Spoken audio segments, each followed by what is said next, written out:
Hello guys, so today's topic is function. हमने class 11th का last class में discuss करा था। अब हम बेसिकली फंक्शंस के बारे में रेंज निकालना जानते हैं। एंड अब आगे जो हमें डिस्कस करना है that is classification of functions. Functions कैसे क्लासिफाई होते हैं, एंड देन हम कॉम्पोजिशन ऑफ फंक्शंस के बारे में पढ़ेंगे। And in the last we will discuss inverse of function, जैसे हमने रिलेशन में पढ़ा था। So let's get started. Classification of function. तो फंक्शंस को हम दो टाइप में क्लासिफाई करते हैं, या तो वो वन वन होता है या वो मेनी वन होता है, या वो ऑन टू होता है या वो इन टू होता है। अब ये basically one one many one onto into क्या होता है ये अभी हम समझेंगे। पहले एक चीज आपको जो नोट करनी है वो ये है कि वन वन का एक और नाम होता है जिसे हम इंजेक्टिव कहते हैं, एंड ऑन टू का एक और नाम होता है जिसे हम सर्जेक्टिव कहते हैं। एंड अगर कोई फंक्शन आपका वन वन और ऑन टू दोनों है तो उसको हम बाइजेक्टिव कहते हैं। ओके। ऑन टू का बेसिक मतलब क्या होता है कि जो आपका कोडोमेन होता है वो रेंज के इक्वल आता है। Right. Now we will look at these examples and इसके थ्रू मैं आपको समझाऊंगी कि basically one one many one onto into क्या होता है। तो देखो, पहले हम वन वन और मेनी वन की बात करेंगे सिर्फ, एंड ऑन टू इंटू हम बाद में देखेंगे, ठीक है। अब देखो, वन वन का मतलब ये है कि जो मेरा सेट ए है, ठीक है, जिससे हम फंक्शन डिफाइन कर रहे हैं, जो मेरा ये ए है इसके अंदर से मैं एक एलिमेंट को सामने वाले एक एलिमेंट के साथ ही अगर कनेक्ट कर रही हूँ तो वो मेरा वन वन कहलाता है। कि जो मेरा एक एलिमेंट यहाँ है वो वहां जाके किसी एक एलिमेंट के साथ ही एक फंक्शन बना रहा है या एक तरह से रिलेटेड है। वेयर एज देखो ये वन वन हो गया। अगर हम मेनी वन की बात करें तो देखो, ये मेरा एक था, ठीक है, ये मेरा एक कोई एलिमेंट है, ये मेरा एक कोई एलिमेंट है, और ये दोनों किसी एक के साथ ही रिलेट कर रहे हैं। इसका एग्जाम्पल मैं आपको कैसे दूं। सपोज आप एक फंक्शन को डिफाइन कर लो अपने मन में कि f x is equal to x का स्क्वायर, ठीक है। अब ये कंडीशन कैसे बनेगी, that I am building in your mind. तो देखो, अगर मैं यहाँ पे आपको ये फंक्शन डिफाइन करके दे दूं f x is equal to x का स्क्वायर, तो अगर मैं ये सपोज मेरा माइनस वन है, ये मेरा वन है, इन दोनों को अगर आप स्क्वायर करोगे तो आपको वन ही मिलेगा। तो देखो ये आपको वन ही मिल गया, इसलिए ये मैनी वन है कि दो चीजों पे अगर आपकी सेम वैल्यू आ जाए तो उसको मैनी वन कहते हैं।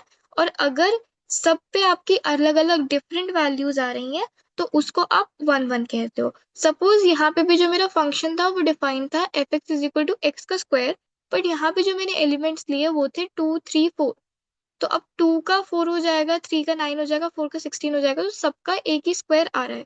यहाँ पे मैंने minus four minus three minus two नहीं लिया, तो ये मैनी वन नहीं कहलाया, ये वन वन कहलाया। राइट। सिमिलरली आप यहाँ पे भी देख सकते हो, यहाँ पे एक एलिमेंट के साथ ही कनेक्टेड है, कोई दो एक के साथ कनेक्टेड नहीं है, तो ये वन वन होगा। सिमिलरली अगर आप इसके अंदर देखो तो इसके अंदर देखो दोबारा ये दो एलिमेंट्स जो है ये एक ही के साथ जाके कनेक्ट हो रहे हैं, तो ये मैनी वन हो गया। राइट। अब ऑन टू इंटू कैसे पता चलता है। ऑन टू का मतलब बेसिकली क्या होता है कि जो कोडोमेन होता है वो रेंज के इक्वल हो जाता है। आपको पता है कोडोमेन क्या होता है, पूरा का पूरा सेट बी। राइट। अगर कोई फंक्शन है वो ए से बी में डिफाइन है, तो पूरा का पूरा जो सेट बी होता है, जो पॉसिबल आउटकम्स का पूरा सेट हम क्रिएट करते हैं उसी को हम कोडोमेन कहते हैं। वेयर एज जो रेंज होती है दैट इज बेसिकली कि जो आउटकम्स एक्चुअली में आ रहे हैं, एक है जो आ सकते हैं पूरा सेट, और एक है जो एक्चुअली में आ रहे हैं। तो अगर आपकी कोडोमेन और आपकी रेंज इक्वल हो जाती है तो उसको हम ऑन टू कहते हैं। अब यहाँ पे देखो आपके जितने एलिमेंट्स थे वो सारे कनेक्शन के अंदर है, तो कोडोमेन रेंज के इक्वल है, तो ये आपका ऑन टू हो गया। यहाँ पे भी जो कोडोमेन है, यहाँ पे दो ही एलिमेंट्स थे और दोनों के दोनों एक दूसरे मतलब कनेक्शन बना रहे हैं ए से, तो ये भी आपको ऑन टू हो गया। बट अगर आप यहाँ पे देखो तो यहाँ पे ये तीन तो मतलब पार्टिसिपेट कर रहे हैं फंक्शन में, बट ये बाकी के चार एलिमेंट्स तो कर ही नहीं रहे, तो कोडोमेन रेंज के इक्वल तो आ ही नहीं रही। अगर आप यहाँ पे रेंज निकालोगे तो आप सिर्फ ये तीन एलिमेंट्स लिखोगे, बट अगर आपको कोडोमेन निकालना है तो आपको ये पूरा सेट बी लिखना पड़ेगा जो कि इक्वल नहीं आ रहा है, इसलिए ये इनटू है। वेयर एज सिमिलरली आप इसमें भी देख सकते हो कि एक एलिमेंट ही सिर्फ रेंज में लाइक कंट्रीब्यूट करेगा, बट बाकी के दो कंट्रीब्यूट नहीं करेंगे, बट डोमेन के अंदर ये सारे कंट्रीब्यूट करेंगे, तो डोमेन और रेंज इक्वल नहीं आएगी। राइट। अब नाउ क्वेश्चंस के थ्रू समझते हैं कि कैसे हम वन वन और मेनी वन एक तरीके से पता लगा पाते हैं। राइट।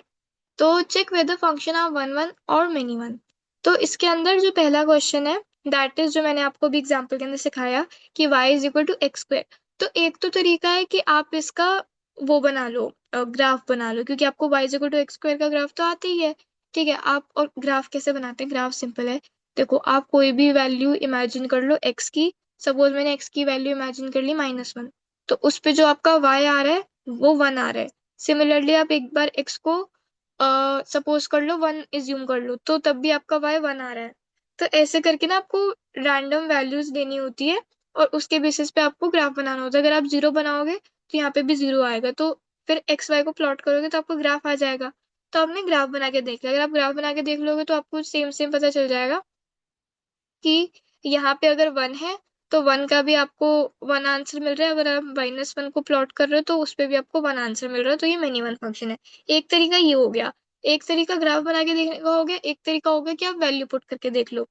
बट जो मेथड 2 है, जो एक्चुअली में कंसिडर किया जाता है, वो ये होता है कि आप x1 x2 दो एट्रीब्यूट कॉन्स्टेंट्स ले लेते हो और उसको आप फंक्शन के अंदर पुट करते हो। अगर आपका x1 is equal to x2 आ जाता है, पहले आपको फंक्शन को इक्वल करना होता है। ठीक है, फंक्शन का इक्वल करना मतलब आप एक बार x1 डालोगे आपके फंक्शन के अंदर, एक बार x2 डालोगे, और उन दोनों को आप इक्वल मान के चलोगे। That is the starting condition. और इसे सॉल्व करते हुए अगर आपका x1 is equal to x2 आता है, तो इसका मतलब है कि आपका फंक्शन 1 1 है। बट अगर आपकी ये कंडीशन फॉलो नहीं होती तो वो मेनी वन कहलाता है। ठीक है, तो अब देखो, मैंने फंक्शन के अंदर x1 x2 पुट करा। ठीक है, तो मेरा क्या बना? x1 का स्क्वायर x2 का स्क्वायर। अब इसको अगर मैं सॉल्व करूं फर्दर, तो मेरा x1 is equal to x2 आ रहा है, और एक जगह मेरा आ रहा है x1 is equal to -x2। Right, क्योंकि यहाँ पे -x2 आ रहा है तो इसकी वजह से हम x1 is equal to x2 को कंसिडर नहीं करेंगे और ये पूरी चीज रिजेक्ट हो जाएगी और ये मिनी वन कहलाएगा। सिमिलरली अगर आप बी पार्ट देखो, बी पार्ट में मैंने क्या लिखा है? y is equal to x square where x belongs to r plus, मतलब पॉजिटिव रियल नंबर्स। और अगर हम पॉजिटिव रियल नंबर्स की बात करेंगे तो सिर्फ इतना, ये वाला सारा ग्राफ हट जाएगा। सिर्फ इतना पार्ट जो पॉजिटिव y और पॉजिटिव x वाला होता है, सिर्फ इतना ग्राफ बचेगा फर्स्ट क्वाड्रेंट का। तो ये 1 1 हो जाएगा। और ये 1 1 कैसे हो जाएगा? तो इसके अंदर भी आप सेम फंक्शन के अंदर x1 x2 डाल के इक्वल करने की कोशिश करोगे, तो इसके अंदर भी आपकी दो वैल्यू आएंगी, x1 is equal to x2 या x1 is equal to -x2। और ये वाली चीज रिजेक्ट हो जाएगी क्योंकि हम x को तो नेगेटिव ले ही नहीं सकते, x belongs to positive real number. तो इसको हमने रिजेक्ट कर दिया क्योंकि पॉजिटिव रियल नंबर है। तो ये हमारा 1 1 है और ये हमारा मिनी वन है। तो मैंने आपको दो मेथड बता दिए। अब नेक्स्ट क्वेश्चन डिस्कस करते हैं। अब आपको ये वाला फंक्शन चेक करना है कि ये मिनी वन है कि 1 1 है। तो देखो, अब क्या है इसके अंदर ना, एक चीज है कि आपको ना करने के बहुत सारे मेथड्स अभी यहाँ पे आएंगे। इसमें 3 मेथड्स बताऊंगी इस एक क्वेश्चन को करने के लिए। और ऐसा इसलिए क्योंकि ना आपको सारे मेथड्स आने चाहिए। इट्स नॉट लाइक कि आपको क्या इजी लग रहा है क्या नहीं लग रहा है। आपको जो नॉलेज के अंदर रहेगा ना वो सारा रहना चाहिए। क्योंकि जो क्वेश्चन है ना, तो आप ऑन द स्पॉट क्वेश्चन देख के डिसाइड करना है कि कौन सा वाला आपको ज्यादा बेनिफिशियल लग रहा है। और ऐसा क्यों है ये मैं अभी आपको बताती हूँ, जब हम अभी एक जेई का क्वेश्चन देखेंगे तब। अभी पहले हम ये समझ लेते हैं। ठीक है, y is equal to x square -4x। तो ये क्वाड्रेटिक है, क्वाड्रेटिक के आप रूट्स निकाल लो। ठीक है, रूट्स निकालोगे तो आपको x इज इक्वल टू 0 मिलेगा, x इज इक्वल टू 4 मिलेगा। अब रूट्स आपको मिल गए। अब रूट्स क्या होते हैं? जहाँ पे वैल्यू 0 हो जाती है। तो अब आप इसे प्लॉट कर दो ग्राफ पे। ग्राफ आपने बना दिया। ग्राफ आप कुछ इस तरीके का बनेगा, क्योंकि 4 कुछ यहाँ पे आएगा, 0 यहाँ पे आएगा, तो ऐसे करके ग्राफ बनेगा। और ये ग्राफ के अंदर मिनी वन आपको साफ साफ दिख रहा है कि स्ट्रेट लाइन तो है नहीं, ऐसे कर्व होके आ रही है, तो ये मिनी वन फंक्शन है। तो एक तरीका तो ये हो गया।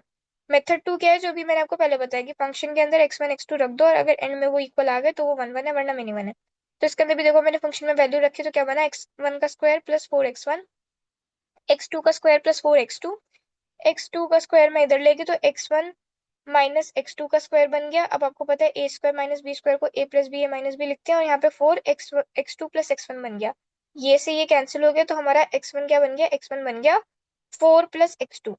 अब ये x1 is equal to x2 तो आया नहीं। मैंने क्या बोला था कि जो 1 1 होता है वो तभी प्रूव होता है जब आपका x1 is equal to x2 आ जाए, ये कंडीशन को लेते हुए। तो सिंस ये नहीं आया तो ये आपको मिनी वन है। तो ये भी देखो आपको दूसरा मेथड हो गया। अब तीसरा मेथड होता है कि आपको जो हमने इंक्रीजिंग डिक्रीजिंग के अंदर क्लास 12 के अंदर सीखा है, आगे जाके जो हम मतलब सीखेंगे, तो वो अगर आपको याद आ रहा हो तो आपको डिफरेंशिएशन करना आता है। डिफरेंशिएशन हमने डिस्कस कर रखा है। अगर मैं आपको बोलूँ y is equal to x square minus 4x है, इसका आपको डिफरेंशिएशन करना है, तो आप 2x माइनस 1 कर दोगे। उसके बाद आपको क्रिटिकल पॉइंट्स निकालने हैं। क्रिटिकल पॉइंट्स क्या होते हैं कि आपको इसको इज इक्वल टू 0 करके रख देना है और 0 करके x की जो वैल्यू होगी वो उसका क्रिटिकल पॉइंट होगा। तो देखो 2x minus 4 is equal to 0, तो x इज इक्वल टू 2। तो आपका क्रिटिकल पॉइंट 2 आ गया। अब आपको 2 यहाँ पे रखना है और नंबर लाइन में प्लॉट कर देना है। तो यहाँ पे इन्फिनिटी आ जाएगा, यहाँ पे माइनस इन्फिनिटी आ जाएगा। अब आपको क्या करना है, आपको इसके अंदर ना कोई भी वैल्यू इमेजिन करनी है। सपोज मैंने -10,000 कहीं पे लाई करेगा, तो मैंने -10,000 ले लिया। अगर मैंने -10,000 ले लिया तो मेरी ये पूरी वैल्यू नेगेटिव आएगी, क्योंकि देखो -10,000 तो ये क्या बन जाएगा, -20,000 -4, तो -20,004 आपका आंसर आएगा। तो ये नेगेटिव में है। सिमिलरली ये वेवी कर्व मेथड होता है, इसके अंदर भी आप अगर 2 के अंदर कुछ ज्यादा डालो, सपोज मैंने 1000 डाल दिया तो 2000 -4, तो ये मेरा पॉजिटिव आंसर दे रहा है। तो यहाँ पे मैंने पॉजिटिव रख दिया। अब एक बार ग्राफ नेगेटिव में जा रहा है, मतलब एक बार डिक्रीज हो रहा है, एक बार इंक्रीज हो रहा है, मतलब ये ऐसे देखो डिक्रीज हो रहा है, इंक्रीज हो रहा है, तो ये कर्व बना रहा है। कर्व बना रहा है तो ऑब्वियसली अगर कोई भी चीज कर्व बना रही है तो वो मेनी वन होगी, वन वन नहीं हो पाएगी। तो सिमिलरली मेथड 3 के अंदर भी मेनी वन हमारा आंसर आया। अब this was the question I was talking about. अब ये क्वेश्चन है जेई 2023 का। इसके अंदर आपको एफ एक्स दिए x square plus 2x+1 upon x square plus 1। ये फंक्शन आपका रियल नंबर से रियल नंबर तक डिफाइन है। अब आपको बताना है एफ एक्स इज 1 1 इन 1 से लेके infinity, but not in minus infinity से infinity. Function is 1 1 in minus infinity से इन्फिनिटी, या function is many one in minus infinity से -1, या function is many one in 1 से इन्फिनिटी।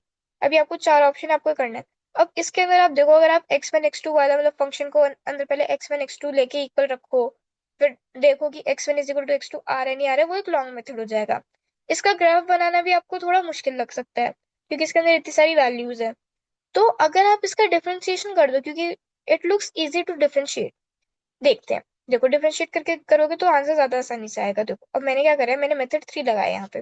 अब पहले मैंने इसे सिंप्लीफाई कर दिया। सिंप्लीफाई कैसे करा, देखो अगर आप ऊपर रियलाइज करो तो ये x² + 1 मैंने डिनोमिनेटर को अलग अलग करके लिख दिया, तो तोड़ के लिख दिया। तो x² + 1 मैंने एक बनाया, उसके नीचे x² + 1 लिख दिया, और एक बना 2x अपॉन x² + 1। तो मैंने यहाँ पे ये करा, ये कैंसिल हो गया, तो मेरा फंक्शन क्या बन गया, 1 + 2x अपॉन x² + 1। अब अगर मैं इसका डिफरेंशिएट करूँ, आपको पता है कांस्टेंट का डिफरेंशिएशन 0 होता है। यहाँ पे मैंने लगा दिया क्वेश्चन टूल, नीचे वाले का स्क्वायर हो जाता है, फिर नीचे वाले ऊपर as it is copy paste. इसका डिफरेंशिएशन हो जाता है 2x का डिफरेंशिएशन 2 हो जाएगा, माइनस इसका डिफरेंशिएशन 2x हो जाएगा, ये 2x एज इट इज रहेगा, तो 4x² बन गया। ठीक है, अब इसे जब मैंने फर्दर ब्रैकेट ब्रैकेट खोल के सॉल्व करा, तो मेरा आंसर बनता है f' का -2x² - 2 अपॉन में x² + 1 का होल स्क्वायर।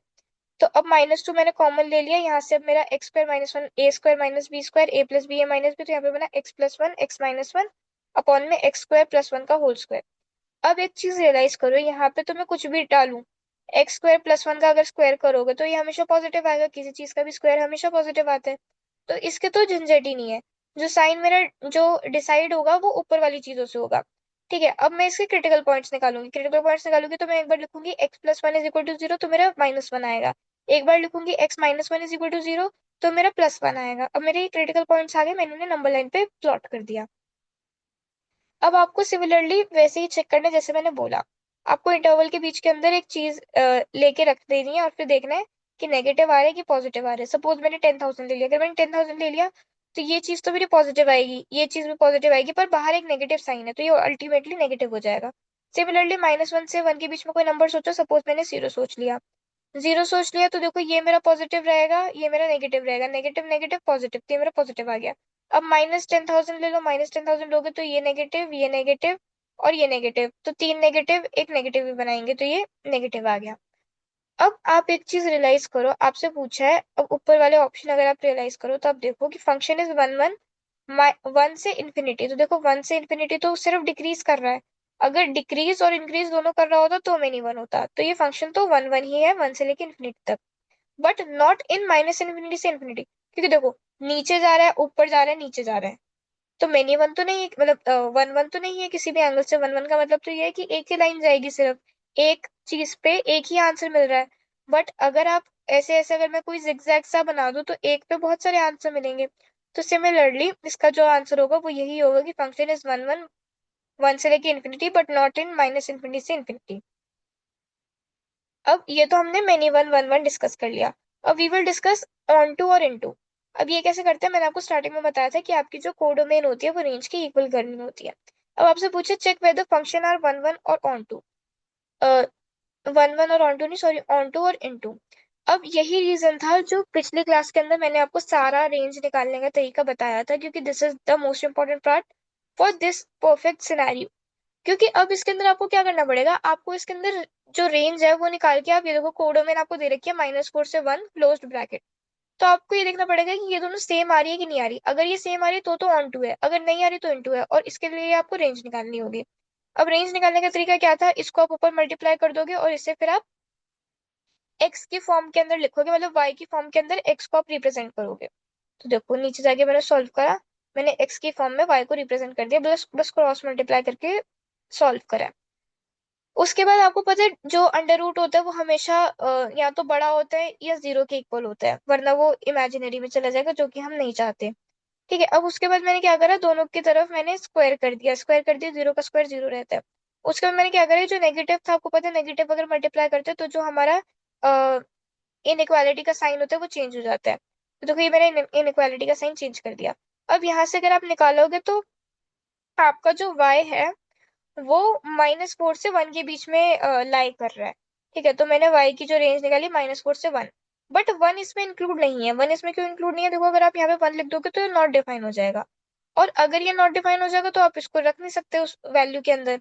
तो 1 पे यहाँ पे ओपन ब्रैकेट आएगा, ना कि क्लोज ब्रैकेट, और क्योंकि यहाँ पे ओपन ब्रैकेट आ रहा है और ऊपर अगर आप ध्यान से देखो तो यहाँ पे क्लोज ब्रैकेट था, मतलब यहाँ पे ये लोग 1 इंक्लूड कर रहे हैं कोडोमेन के अंदर, बट रेंज के अंदर 1 इंक्लूडेड नहीं है। दैट्स द रीजन कि range is not equal to codomain and this is an into function. अब नेक्स्ट क्वेश्चन डिस्कस करते हैं। फंक्शन आपका 0 से 2 पाई के बीच में है, इसका जो आपका कोडोमेन है वो 1 से लेके 26 है। आपको फंक्शन डिफाइन करा है 3 sin x - 4 cos x का होल स्क्वायर +1। अब इसके अंदर ना एक इम्पॉर्टेंट चीज है जो आपको याद रहे तो ज्यादा अच्छा है, क्योंकि हम याद करने में मतलब कुछ कुछ चीजें जो मतलब जिसका डायरेक्ट रिजल्ट याद हो ना तो कैलकुलेशन में टाइम कम लगता है, तो इसका आपको याद रखना है, क्योंकि ऐसे क्वेश्चन बहुत बार पूछे गए हैं, तो इट्स नॉट लाइक कि आपको हर बार वो चीज करके दिखानी पड़े। तो आपको क्या करना है, आपको पता है a sin x और b cos x हमेशा under root minus under root a square plus b square से plus under root a square plus b square के बीच में लाई करते हैं। तो अब आप क्या करो, इसको 3 sin x - 4 cos x लिख दिया, अब मैंने स्क्वायर करा। ठीक है, अंडर रूट a स्क्वायर, तो ये क्या बना 9, 9 + 16 25, 25 का अंडर रूट ले लिया, तो यहाँ पे बना -5, यहाँ पे बना +5। अब यहाँ पे क्योंकि स्क्वायर था तो मैंने स्क्वेयरिंग कर दी, स्क्वेयरिंग कर दी। अब आपको पता है नेगेटिव का हम नेगेटिव को कंसिडर नहीं कर सकते यहाँ पे, ठीक है, क्योंकि अंडर रूट के अंदर कभी नेगेटिव नहीं आ सकता। तो अब अगर स्क्वायर कर रहे हैं तो वापस अगर अंडर रूट करेंगे तो -5 का under root is not something which is possible, so that's why हमने यहाँ पे 0 ले लिया। इसका स्क्वायर करा तो यहाँ पे 25 हो गया। ठीक है, 25 हो गया, अब +1 करना था, तो ये क्या बना 1 से लेके 26 तक, तो इसकी रेंज क्या आ गई 1 से लेके 26। तो आपका देखो यहाँ पे कोड में क्या दे रखी थी 1 से लेके 26, और ये भी 1 से लेके 26 आ गई आपकी रेंज, तो ये आपका ऑन टू फंक्शन है। Next question, so this was one the which one I was telling you about, कि ऐसे क्वेश्चंस बहुत आते हैं। हम देखो यहाँ पे क्या बोला है, इफ फंक्शन आपका डिफाइन है r से लेके s तक, डिफाइंड बाय फंक्शन आपको दे रखा है sin x - 3 cos x +1 is onto, आपको पहले से ही दे रखा है कि वो ऑन टू है। ऑन टू से आपको क्या पता चल जाएगा कि कोडोमेन आपकी रेंज के इक्वल है। तो अगर आप रेंज निकाल लो तो यहाँ पे r से s में डिफाइन, तो आप पूरा सेट s भी निकाल लोगे, क्योंकि रेंज ही आपकी पूरी कोडोमेन है और कोडोमेन सेट s होता है। तो इसमें बेसिकली आपका एक ये रेंज का क्वेश्चन है। अब आप क्या करोगे, अंडर रूट, अब आपको पता है sine a sin x plus b cos x का जो लाई करता है वो किसके इंटरवल के बीच में लाई करता है, -√a² plus b square plus √a² plus b square. तो अब मैंने स्क्वायर करा तो बना 1 + 3 अंडर रूट, तो यहाँ पे बना 4, 4 का अगर आप अंडर रूट लोगे तो 2 आएगा, तो -2 से लेके +2 तक ये लाई करेगा। अब उसके बाद आगे क्या था, आगे देखो यहाँ पे फंक्शन में +1 है, तो मैंने हर जगह +1 कर दिया, तो मेरा जो आपका रेंज निकल के आया वो आया -1 से 3 के बीच में, और दोनों क्लोज ब्रैकेट की तरफ। ठीक है, तो ये आपका सेट एस जो होगा वो आएगा आपका -1 से 3। अब नेक्स्ट क्वेश्चन अगर हम देखें तो ये फंक्शन आपका आर से एस में डिफाइन है, फंक्शन की वैल्यू आपको दे रखी है कि x² - 5x + 6 is onto function then s must be. तो आपको बोला है कि ये ऑन टू है, आपको एस बताना है, मतलब आपको दोबारा से कोडोमेन पूछे। अब ऑन टू है तो कोडोमेन और रेंज इक्वल होगी, तो अल्टीमेटली ये एक रेंज का ही सवाल है। अब आपको पता है कि क्वाड्रेटिक इक्वेशन की जब आप रेंज निकालते हो, ये देखो ये मैंने आपको पहली क्लास के अंदर डिस्कस कर रखा है, तो अब आपको इसके अंदर प्रॉब्लम नहीं आएगी। क्यों? क्योंकि मैंने आपको पहले बता रखा है कि अगर एक्स स्क्वायर का कोफिशिएंट पॉजिटिव होता है तो जो आपकी रेंज का इंटरवल होता है वो होता है -d/4 से इन्फिनिटी। तो देखो ये आपको सिंपली फॉर्मूला आपको पहले से याद है। अब आप इसके अंदर डी की वैल्यू रखो, डी होता है b² - 4ac, यहाँ पे बाहर मैंने नेगेटिव ले लिया। अब बी स्क्वायर करोगे तो ये 5, 5 का स्क्वायर 25, 25 - 4 6, 4 6 24, तो ये आया -1/4। तो आपकी रेंज आ गई -1/4 से लेके इन्फिनिटी। तो A part with B the answer. Now next topic which comes is composition of function. Composition of function क्या होता है? सपोज आपको कहीं पे लिखा हुआ दिख जाए कि fog of x. Fog of x का मतलब है कि फंक्शन के अंदर आपको जी ऑफ एक्स पुट करना है। ठीक है, यहीं पे कहीं आपको दिखा जाए गॉफ ऑफ एक्स, गॉफ मतलब जीओ एफ ऑफ एक्स, तो आपको बस क्या करना है, जी के अंदर एफ एक्स पुट कर देना है। अब ये बोलने में थोड़ा कंफ्यूजिंग लग सकता है, बट एग्जाम्पल के थ्रू आपको समझ आ जाएगा। तो देखो एग्जाम्पल है यहाँ पे। सपोज मैंने आपको फंक्शन एफ एक्स मैंने आपको दिया साइन एक्स, और जी एक्स मैंने आपको दिया x²। अब अगर मैं आपसे पूछूं फॉग एक्स क्या होगा, मतलब एफ एक्स के अंदर आप जी एक्स पुट कर दो, तो साइन यहाँ पे जो x है, x की जगह आप ये वाला x पुट करो, तो साइन x²। तो आपका आंसर क्या बना? Sign x²। अगर मैं आपसे जी ऑफ एफ पूछूं ऑफ एक्स, तो जी ऑफ एफ ऑफ एक्स अगर मैं पूछूं, तो अब आपको जी के अंदर एफ एक्स डालना है। तो देखो ये जी है, इसके अंदर मेरे को एफ एक्स डालना है, तो साइन एक्स का होल स्क्वायर। तो देखो साइन एक्स का होल स्क्वायर, तो बस इतना करना होता है। अब देखो एक क्वेश्चन के थ्रू समझते हैं। सपोज क्वेश्चन है, लेट एफ एक्स आपको दे रखा है एक्स का स्क्वायर, जी एक्स आपको दे रखा है 2 की power x, then solution set of, आपको वो वाला सोल्यूशन सेट बताना है जहां पे आपका f of g of x and g of f of x ये आपका सेम है। अब आपको क्या करना है, आपको पहले फॉग को कैसे लिखते हैं, फंक्शन के अंदर जी एक्स डालना है। जी ओ एफ को कैसे लिखते हैं, जी के अंदर आपको एफ एक्स डालना है। तो अब आप डाल के देखो, देखो अगर फंक्शन के अंदर आपको जी ऑफ एक्स डालना है, फंक्शन क्या करते हैं, स्क्वायर करते हैं, तो जी ऑफ एक्स का स्क्वायर बेसिकली ये इस तरफ लिखा हुआ है। और इधर देखिए तो जी क्या था, 2 की पावर x, तो 2 की पावर x की जगह बस आपको 2 की पावर एफ एक्स कर देना है। तो ये क्या बना, यहाँ पे आपको इसको स्क्वायर करना है, तो 2 की पावर x का स्क्वायर, और यहाँ पे बना 2x², 2 की पावर x²। अब 2x का अगर होल स्क्वायर आपको दिया जाए, 2 की पावर x का होल स्क्वायर, तो आपको पता है एक प्रॉपर्टी होती है कि कहीं पे अगर लिखा है a की पावर m और उसकी होल की पावर n, तो इसको आप लिख सकते हो a की पावर m × n। तो इसको मैंने यही करा, यहाँ पे ये पावर के अंदर था तो मैंने क्या कर दिया, 2 की पावर 2x लिख दिया। यहाँ पे एज इट इज रहेगा 2 की पावर x²। अब इसको इक्वल कैसे करोगे, देखो अगर x 0 आ जाता है आपका, अगर x 0 आ रहा है तो ये भी 2 की पावर 0 बन जाएगा, ये भी 2 की पावर 0 बन जाएगा, and anything raise to the power 0 is 1। तो ये आपका वैल्यू इक्वल आ जाएगा। सिमिलरली आपको पता है अगर आप 2 को 2 से मल्टीप्लाई करो या 2 का स्क्वायर करो तो 4 ही आता है, which is ultimately the same thing. तो 2 की पावर 4 और 2 की पावर 4 भी आपका 16 आता है। तो इसके अंदर जो आपका सेट का सोल्यूशन सेट का आंसर होगा दैट विल बी 0 और 2। तो ये देखो c part will be the answer 0 and 2। Now next question which comes is, आपको फंक्शन दिया है एफ एक्स, आपको दिया है alpha x upon x plus 1। ठीक है, जहां पे एक्स आपका -1 नहीं हो सकता क्योंकि -1 हो जाएगा तो नॉट डिफाइन हो जाएगा। Then for what value of alpha f of x is equal to x for all x. तो अब आपको वो वैल्यू बतानी है अल्फा की जहां पे जो आपका एफ ऑफ एक्स है वो हमेशा हर एक्स के लिए सेम है। तो मैंने क्या करा, अब देखो एफ ऑफ एक्स मतलब मैंने यहाँ पे एक्स की जगह दोबारा से एफ एक्स डाल दिया, तो एल्फा एफ एक्स अपॉन में एफ एक्स प्लस 1। अब एफ एक्स क्या आता है, alpha x upon x plus 1। तो मैंने ये पुट करा, तो सॉल्व करके मेरा आंसर आया alpha square x upon x alpha plus one is equal to x, क्योंकि ये सब कुछ आपको अल्टीमेटली एक्स के इक्वल करना है, राइट। अब मैंने इसे ऊपर क्रॉस मल्टीप्लाई कर दिया, तो alpha square x is equal to x square alpha plus 1 plus x. इसको मैंने फर्दर सॉल्व करके लिखा, इज इक्वल टू के इधर ले गए, तो मेरा आंसर बना x square alpha plus 1 plus x alpha square -1 is equal to 0। अब ये फॉर ऑल एक्स आपका 0 आना चाहिए। अब फॉर ऑल एक्स 0 कैसे आएगा, तो आपने नाइन्थ के अंदर या एट्थ के अंदर एक आइडेंटिटी पड़ी होगी जो कि एक्चुअली में याद नहीं रहती है, जिसकी वजह से क्वेश्चन गलत हो जाता है।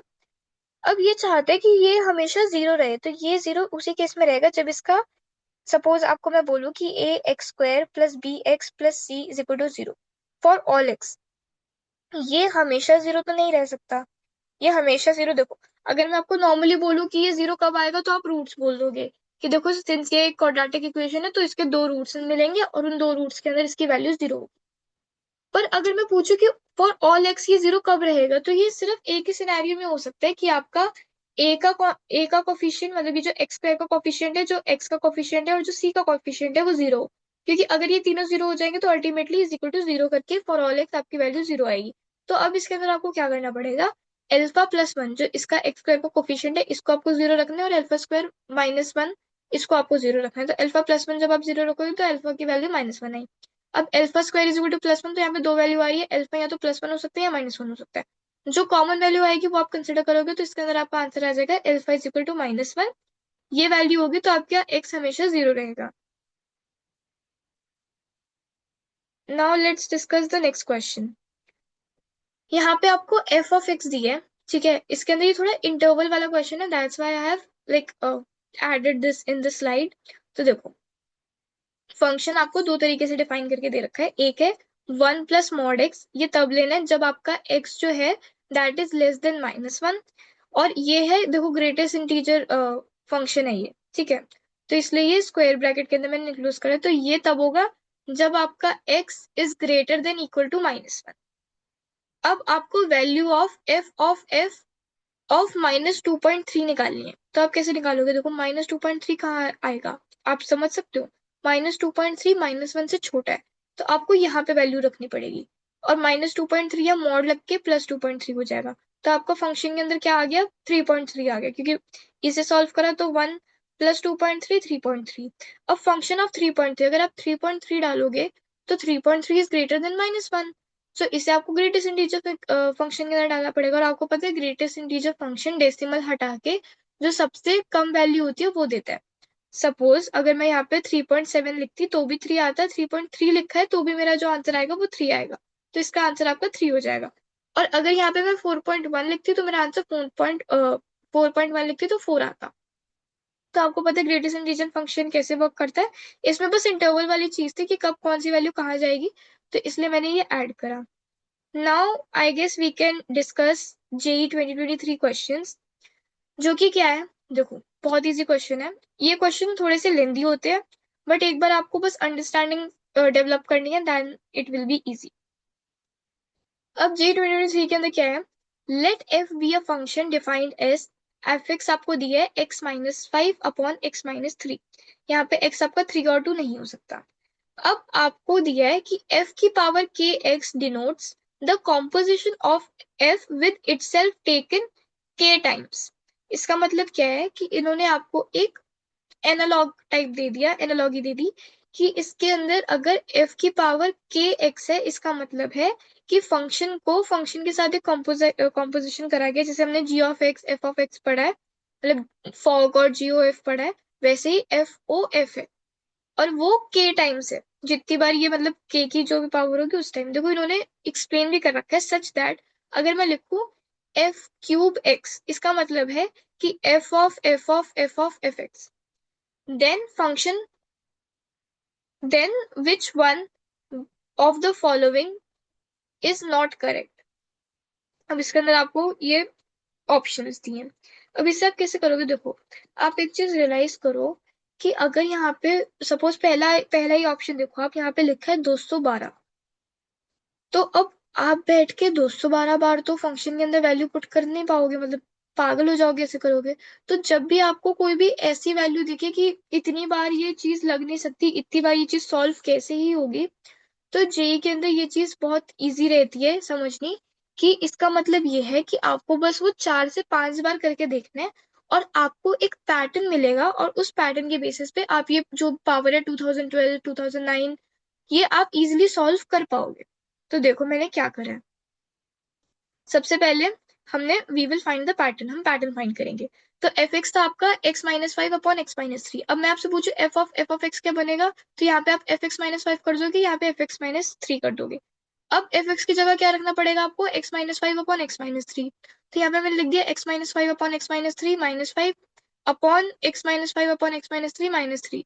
एलसीएम लेके सॉल्व करा, मेरा आंसर आ गया two x minus five upon x minus two. अब मैंने एफ का क्यूब करा, मतलब एफ ऑफ एक्स। तो इसके अंदर अब मैंने क्या था, देखो इतनी वैल्यू एफ ऑफ एक्स तो मेरे पे पहले से ही था, क्योंकि ये मैंने यहीं पे निकाला है। ये वैल्यू तो मेरी ये रही two x minus five upon x minus two. तो अब मैंने इसी वैल्यू को दोबारा से इसके अंदर पुट कर दिया, बस। आपको दोबारा दोबारा नहीं करना, क्योंकि देखो आपने ये वैल्यू तो पहले से निकाली नहीं ना। तो देखो ये मैंने इसमें पुट कर दिया। अब मैंने क्या लिखा, two x minus five upon x minus two, यहाँ पे माइनस फाइव था, minus five upon two x minus five upon x minus two minus three.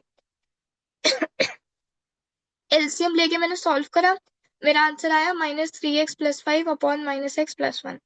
अब अगर मैं एफ की पावर फोर एक्स सॉल्व करूं, तो इसके अंदर क्या करना है, देखो एफ ऑफ एक्स तो आपने पहले से निकाल रखे, अब आपको एक बार और लगाना है।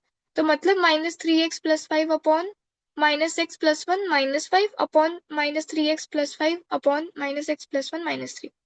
इसे जब मैंने सॉल्व करा एलसीएम लेके, तो मेरा एक्स आया आंसर। मतलब एफ की power four x is ultimately equal to x, मतलब फोर का जो भी मल्टीपल होगा उसके अंदर जो मेरी एफ ऑफ एक्स की वैल्यू आएगी वो एक्स के बराबर ही आएगी। सिमिलरली अगर हम पैटर्न देखें, तो अगर मैं एफ की पावर फाइव एक्स करूंगी, तो मेरा एफ की पावर एक्स मतलब एफ एक्स आ जाएगा। अगर मैं एफ की पावर सिक्स एक्स करूंगी, तो वो मेरा एफ की पावर टू एक्स के इक्वल होगा। अगर मैं एफ की पावर सेवन एक्स करूंगी, तो मेरा एफ की पावर थ्री एक्स के इक्वल होगा। और अगर मैं एफ की पावर एट एक्स करूंगी, तो मेरा एक्स हो जाएगा दोबारा से। अब हमें ऑप्शन चेक करने पड़ेंगे। क्यों? क्योंकि अब आपसे पूछा ये नहीं गया था कि क्या करेक्ट है, आपसे पूछा गया था कि कौन सा इनकरेक्ट है। तो आपको हर एक वैल्यू देख के ये जज करना पड़ेगा कि कौन सा सही है कौन सा गलत है। अब देखो, आपको पता है एफ की power four x is ultimately equal to x. अब अगर आप 2012, ठीक है, this is a multiple of four divisible by four. कैसे पता चलता था, लास्ट के टू डिजिट्स को अगर आप फोर से देखो, वो अगर डिवाइड हो रही है, तो the whole number is divisible by four. तो अगर f की power four x is equal to x है, तो f की power 2012 x is equal to x only. तो यहाँ पे 2009 था, यहाँ पे 2009 आ गया, तो ऑप्शन वन तो मेरा करेक्ट है। अब ऑप्शन टू की बात करें, तो f की पावर 2009 और x है आपका 210 2010, ठीक है। अब क्या करना है, आपको पता है f की पावर 2009 का मतलब है f की पावर x, क्योंकि this is not a multiple of 8। ये 8 के बाद आ रहा है, तो मतलब 4 के बाद 5 आ रहा है। 5 का क्या था, f की power 5x equal to f की पावर x। तो अब आपको इस 2010 को एक बार x के अंदर पुट करना है, दैट्स इट। तो देखो 2010 माइनस फाइव, 2010 माइनस थ्री, तो ये बना 2005 अपॉन 2007। और ऑप्शन में हमें क्या दे रखा है, 2006 अपॉन 2007। तो यही ऑप्शन आपका गलत है, therefore the answer is b part. अब नेक्स्ट जेई का क्वेश्चन हम डिस्कस करते हैं। जेई 2024 के अंदर ये क्वेश्चन पूछा गया है। क्वेश्चन आपको दिया है, if f of x is equal to four x plus three upon six x minus four, x आपका टू और थ्री से बिलोंग नहीं कर सकता। इससे आपको बस डरना नहीं है, इसका मतलब ये होता है कि उस पर्टिकुलर पॉइंट पे वो नॉट डिफाइन होता है, इसलिए ऐसे लिखते हैं। क्योंकि देखो अगर आप यहाँ पे सिक्स एक्स माइनस फोर को जीरो कर दो, तो आपका x is equal to two by three आ जाएगा। तो ये अगर वो हो जाएगा तो नॉट डिफाइन हो जाएगा, दैट्स वाई ये हम लोग इंक्लूड नहीं करते। एंड एफ ऑफ एक्स आपको दिए जी ऑफ एक्स, ठीक है। Where g of x is real number minus two by three, real number minus two by three, then g of g of four is equal to, सबसे पहले आपको क्या दिया है, एफ ऑफ एक्स आपको जी of x दिया है। तो आप एफ ऑफ एक्स के अंदर ये एक्स के मतलब एफ ऑफ एक्स के मतलब के अंदर ये वाली वैल्यू एक्स की तरह पुट कर दो। तो देखो four x plus three upon six x minus four plus three upon four x minus three upon six x minus four. LCM लिया, एलसीएम लेके मैंने सॉल्व करा, तो लकीली जो मेरा एफ ऑफ एक्स आ रहा था वो एक्स आ रहा था। अब अगर मैं जी को जितनी बार भी सॉल्व कर लूं, अगर जी ऑफ एक्स मेरा एक्स है, तो जी ऑफ एक्स हमेशा मेरा एक्स ही रहेगा। तो आपको यहाँ पे क्या पूछा था, जी ऑफ फोर। तो जी ऑफ फोर जब अगर आपका एक्स ही है अल्टीमेटली, तो आप यहाँ पे जो भी वैल्यू रखोगे वही आपका आंसर आएगा। तो यहाँ पे आपने फोर रखा, तो आपका आंसर फोर आएगा। तो इधर D part is the answer which is four. Now this is like one of the question which I found it tough. It has come in JEE 2023. Let's discuss. अब यहाँ पे क्या है, आपको फंक्शन दिया है tan 1 degree x plus log base e 1 2 3 upon x log e 1 2 3 4 minus tan 1 degree. यहाँ पे x आपका इज ग्रेटर देन 0 है। Then least value of f of x plus f ऑफ 4 बाय x इज, ऑप्शन आपको दिए 2 4 8 0। अब इसमें क्या करना है, इसमें घबराना नहीं है फर्स्ट ऑफ ऑल। क्यों? क्योंकि देखो आपको पता है tan डिग्री 1 की वैल्यू मतलब it's just scary at the point. पर आपको क्या करना है, आपको इसे एज अ कांस्टेंट ट्रीट करना है, because tan 1 degree is a constant, right? It's not something which is variable. तो आपको क्या करा, मैंने इसको ये कोफिशिएंट्स हटाकर एक इजी कोफिशिएंट्स, एक वेरिएबल मतलब कोफिशिएंट्स मैंने ले लिए। तो देखो tan 1 डिग्री को मैंने a ले लिया, log बेस e 1 2 3 को मैंने b ले लिया, फिर log e 1 2 3 4 को मैंने c ले लिया, और ये tan डिग्री 1 तो मेरा a था। तो मेरा फंक्शन क्या बन गया, a x plus b upon c x minus a. अब आपको f ऑफ x पूछा है, ठीक है, f ऑफ x। तो मैंने अब इसके अंदर ये पुट कर दिया, तो a bracket a x plus b minus c x minus a bracket a x plus b upon c x minus a bracket close plus b upon c a x plus b upon c x minus a bracket minus a. LCM लेके multiply करके मैंने solve करा, तो ये मेरा ultimately equal to x ही आ रहा है।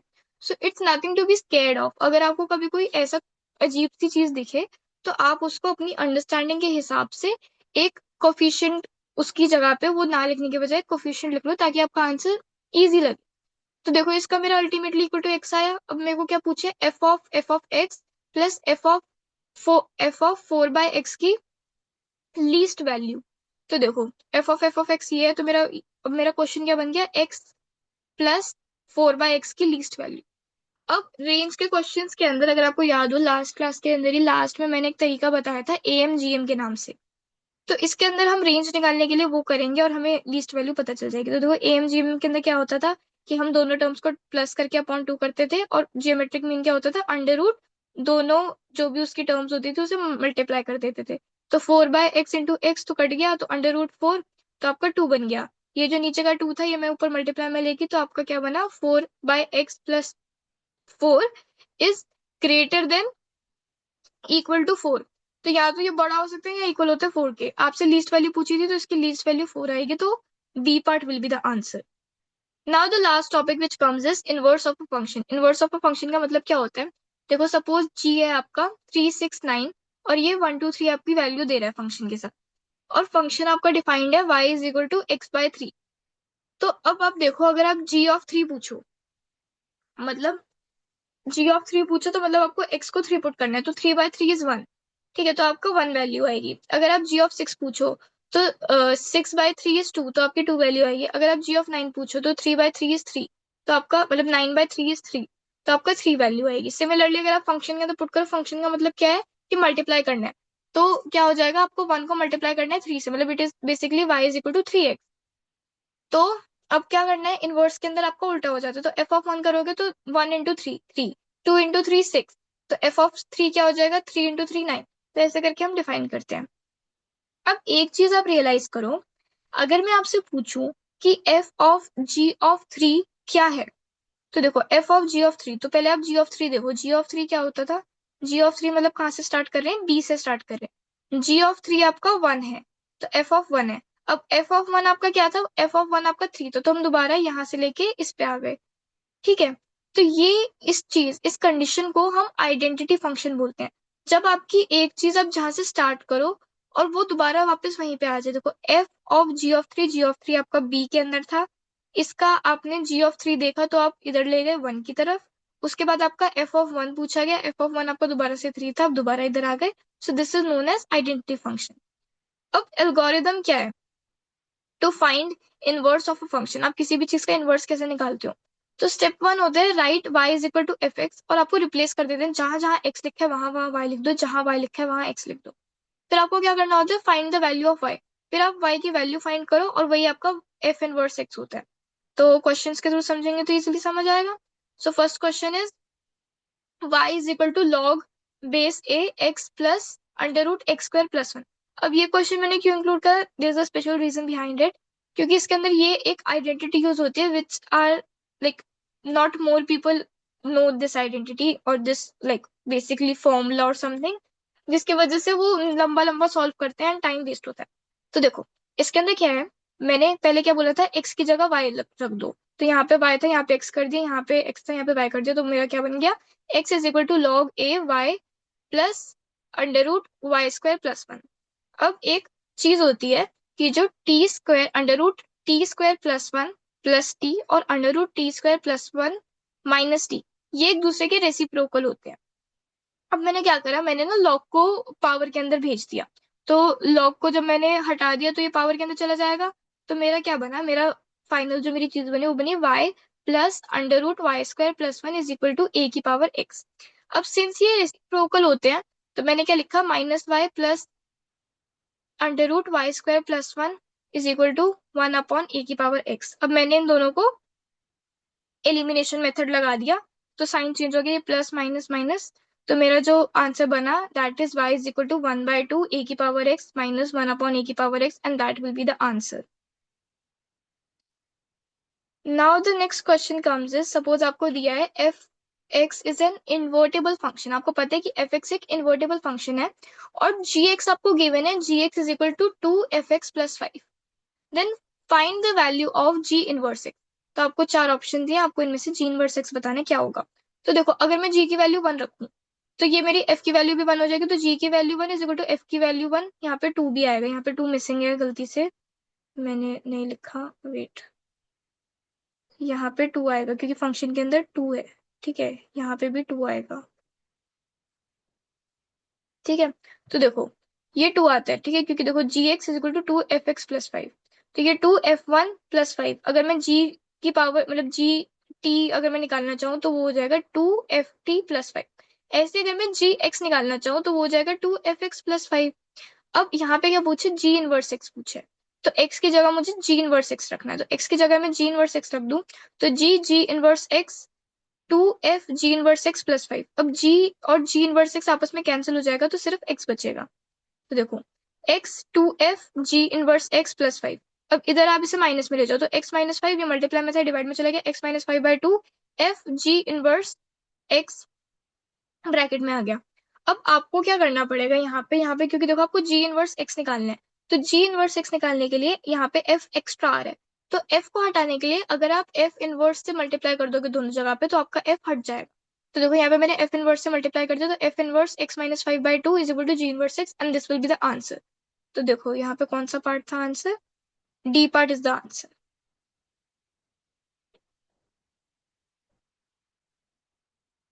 Now a special note which is, एक फंक्शन तभी इन्वर्टेबल होता है अगर वो एक बाइजेक्टिव फंक्शन हो। अगर कोई फंक्शन इन्वर्टेबल है मतलब वो एक बाइजेक्टिव फंक्शन है, और बाइजेक्टिव फंक्शन क्या था, मैंने स्टार्टिंग में आपको डिफाइन बनाई बताई थी कि जो फंक्शन वन वन और ऑन टू दोनों होता है वो बाइजेक्टिव फंक्शन होता है। अब जेई 2021 के अंदर एक क्या सवाल पूछा था वो देखते हैं।